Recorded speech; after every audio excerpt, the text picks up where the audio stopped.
রিক্সাওয়ালা সম্মানিত শ্রমিক বৃন্দ পর্যন্ত আমাদেরকে এখন বলে, কয় স্যার এই যারা মন্ত্রী হয়েছে এক অধিকাংশই তো 2024 সালের 5ই আগস্টের পর পর্যন্ত না, তারপরেও তো এরা আসার সময় 100 বার চিন্তা করছে আসবো আসবো না, আসবো আসবো না, আজকে না কালকে, কালকে না পরশু, পরশু না তরশু।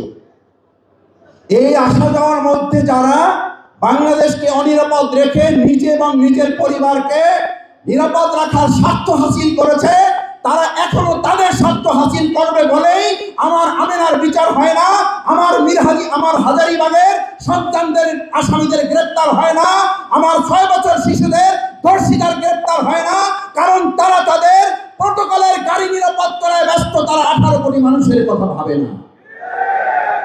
আমার প্রকৌশলী ভাই এবং বোনেরা, 72 ঘন্টা ময়েশ্চার লক সমৃদ্ধ লিলি বডি ওয়াশ শিয়া বাটারের গুডনেস স্কিন রিপেয়ার করে রাখে সফট ও গ্লোয়িং। আসুন, আমাদের এই বাংলাদেশকে সম্ভবত মনে হচ্ছে জনগণ বলতে শুরু করেছে আর একবার স্বাধীন করার জন্য হয়তো আবার আমাদেরকে রাজপথে নামতে হবে। তবে আমরা একটা কথা বলতে চাই, সকাল বিকাল দুপুর আবার দুপুর সকাল সন্ধ্যা এইভাবে আন্দোলন এবার হবে না। এবার আন্দোলন হবে 5ই আগস্ট সকাল থেকে আবার শুরু হবে, সকাল গড়িয়ে দুপুর যাবে না, দুপুরের আগে একটা পরিবর্তনের লক্ষ্যে ছাত্র জনতা এবং জনগণ রাজপথে নেমে গেলে তাদেরকে সামলাতে পারবেন না।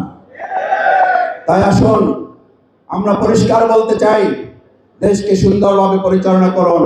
রমজান সংযমের মাস, কথাবার্তায় সংযমী হন, কাজের ক্ষেত্রে সংযমী হন, দেশের নাগরিকদের প্রতি সংযত আচরণ করুন এবং মানুষের মর্যাদা সমুন্নত রেখে যে বৈষম্য মুক্ত একটা বাংলাদেশ আমরা গড়ে তুলতে চেয়েছিলাম, আমাদের সন্তানরা যে জন্য জীবন দিয়েছে, আমাদের ভাইয়েরা যে জন্য জীবন দিয়েছে, আমাদের নেতৃবৃন্দ হাসতে হাসতে ফাঁসির মঞ্চে গিয়েছে, সেই বাংলাদেশের বিপরীত কোনো চিত্র দেখলে আবার এদেশের মানুষ একতাবদ্ধ হয়ে রাজপথে নামবে, তাতে কোনো সন্দেহ নেই।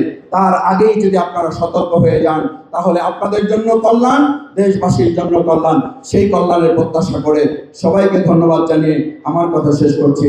আসসালামু আলাইকুম ওয়া রাহমাতুল্লাহ।